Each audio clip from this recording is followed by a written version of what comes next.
بسم اللہ الرحمن الرحیم۔ بخاری و مسلم میں بنی اسرائیل کے ایک قاتل کا واقعہ نقل کیا گیا ہے۔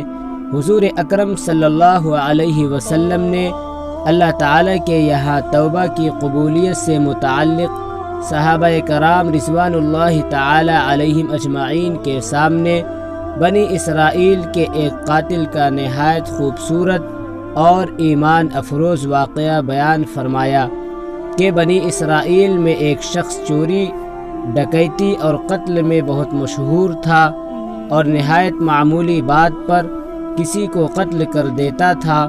ہوتے ہوتے اس کے ہاتھ سے 99 افراد کا قتل ہو چکا۔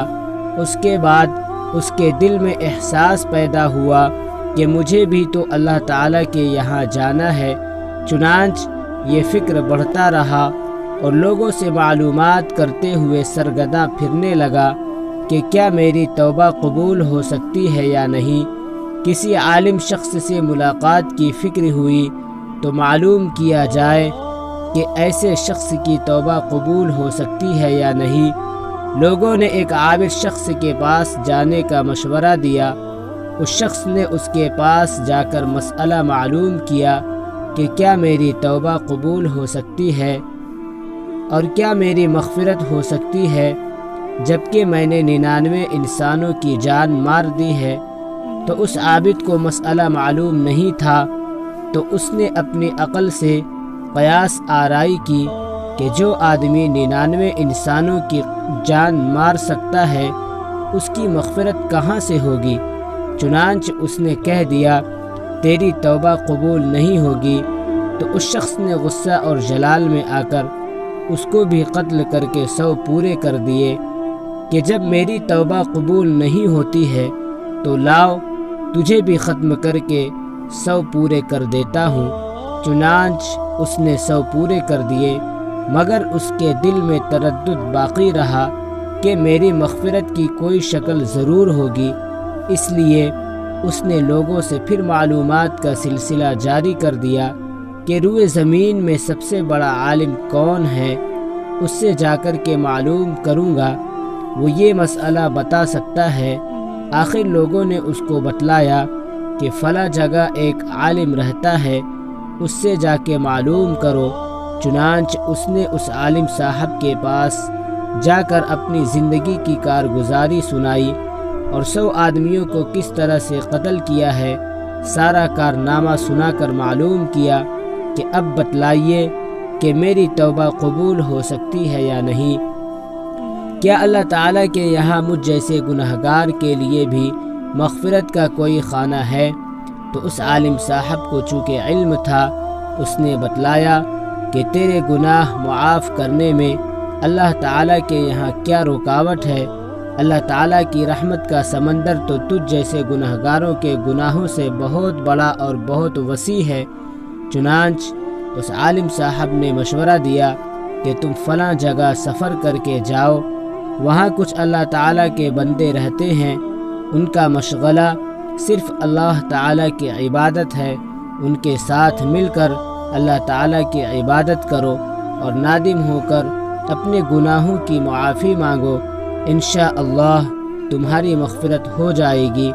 جب اس شخص نے آدھا راستہ طے کر لیا تو ملک الموت آ گئے اور اس کی موت ہو گئی۔ اب اس کی روح لے جانے کا مسئلہ کھڑا ہوا۔ آسمانوں سے رحمت کے فرشتے بھی آئے اور عذاب کے فرشتے بھی۔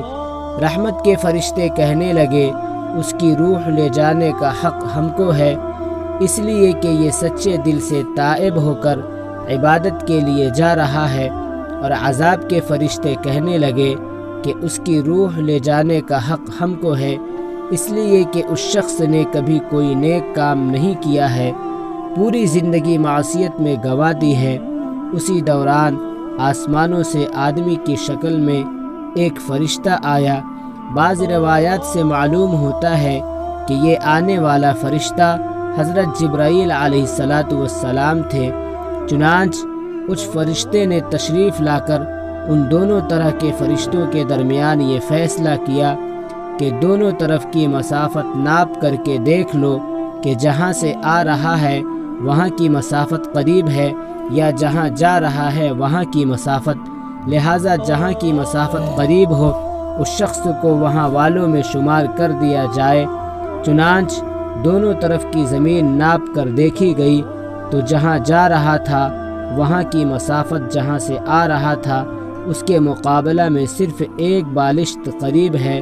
چنانچہ فیصلہ ہوا کہ مقام معصیت سے مقام عبادت صرف ایک بالشت قریب ہے، اس لیے رحمت کے فرشتوں کو اس کی روح لے جانے کا حق ہوگا۔ چنانچہ اللہ تعالیٰ کی طرف سے اس کی مغفرت کا اعلان ہو گیا۔ ایک روایت میں آتا ہے کہ قتادہ رضی اللہ تعالیٰ عنہ فرماتے ہیں کہ حسن نے فرمایا کہ ہم سے یہ ذکر کیا گیا کہ اس شخص کے پاس جب ملک الموت آیا تو وہ شخص سینے کے بل اس سرزمین کی طرف گھسیٹتا گیا۔ حدیث قدسی میں آتا ہے کہ میں اپنے بندے کے ساتھ اس کے گمان کے مطابق ہوتا ہوں اور وہ مجھے جہاں بھی یاد کرے میں اس کے ساتھ ہوں۔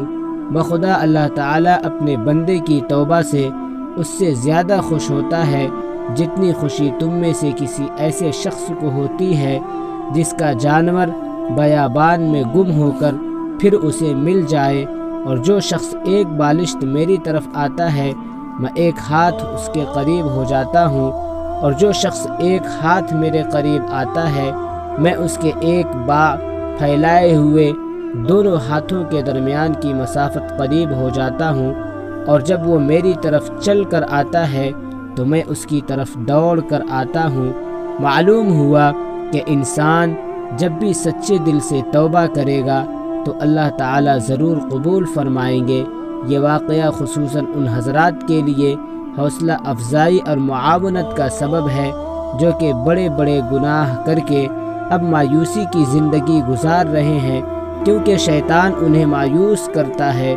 بہرحال گناہگاروں کو شیطان کی باتوں میں آ کر مایوس نہیں ہونا چاہیے، بلکہ اللہ تعالیٰ سے اچھی امید رکھ کر سچی توبہ کے ذریعے اپنے آپ کو پاک و صاف کر لینا چاہیے۔ اللہ تعالیٰ ہم سب کو عمل کرنے کی توفیق عطا فرمائے، آمین یا رب العالمین۔